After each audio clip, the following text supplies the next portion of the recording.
এই যে লিটন দাস, দেখা গেছে তার জিম্বাবুয়ের সাথে ঘরের মধ্যে একটা কোচিং সেন্টার ছিল, সেখানে পারলো না।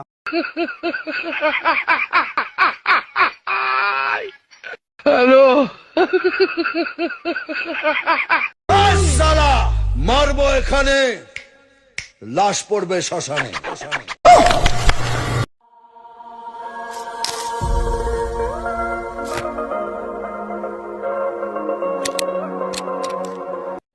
এখানে আমি কেন ঘুরলাম আপনারা জানেন? এখানে আমি ঘোরার কারণটা হচ্ছে যে আমাদের বাংলাদেশের এমন সুন্দর একটা টিম, যে টিম দেখা গেছে যে স্বাগতিক দেশ ইউএসএ, যেটা বলে আমেরিকা, তাদের সাথে হেরে গেছে, মানে পাত্তাই পায় না। তো আমি ভাবলাম যে এত সুন্দর একটা মাঠ,